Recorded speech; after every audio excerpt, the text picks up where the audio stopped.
घर में बेचकर थोड़ा बहुत पैसा कमाता। गर्मी बहुत तेज थी, रास्ता लंबा था, लेकिन मोती कभी नहीं थकता। वह चुपचाप रामू का बोझ ढोता रहता। एक दिन की घटना, एक दिन रामू और मोती जंगल से लौट रहे थे। अचानक रास्ते में मोती गड्ढे में गिर गया। रामू घबरा गया। अरे मोती, कुछ हुआ तो नहीं? मोती बाहर निकलने की कोशिश करता रहा, लेकिन गड्ढा गहरा था। रामू ने हार नहीं मानी।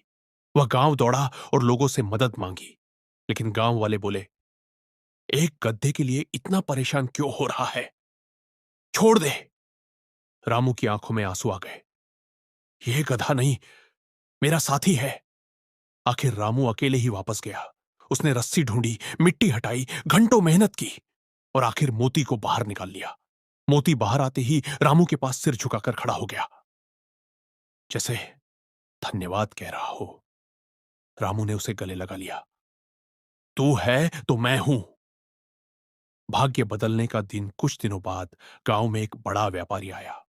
उसे शहर में ईंट और लकड़ी ढोने के लिए मजबूत जानवर चाहिए थे। उसने कई बैल और घोड़े देखे, लेकिन कोई उसे पसंद नहीं आया। तभी उसकी नजर मोती पर पड़ी। व्यापारी बोला, यह गधा बहुत ताकतवर है, बेचोगे?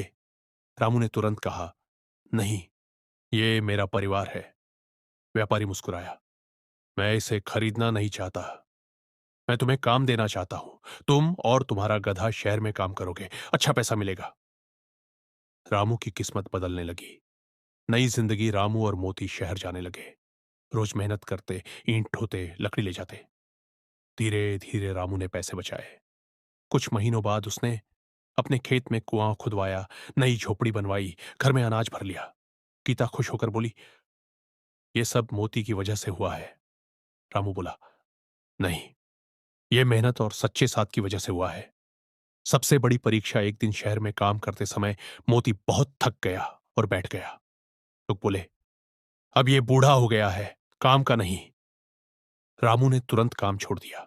उसने मोती को सहलाया और कहा, तूने मुझे खड़ा किया, अब मैं तुझे आराम दूंगा। रामू मोती को वापस गांव ले आया। अब मोती काम नहीं करता था, बस खेतों में आराम से घूमता। अंत कुछ साल बाद रामू का खेत हरा भरा हो गया। वह गांव का सम्मानित किसान बन गया। गांव वाले जो कभी मजाक उड़ाते थे, अब कहते, रामू, तू सही था। सच्चा साथी सबसे बड़ी दौलत होता है। रामू मुस्कुराकर मोती के पास बैठा और बोला, तू गधा नहीं, मेरी किस्मत है। मोती चुपचाप रामू के कंधे से सिर लगाकर खड़ा रहा।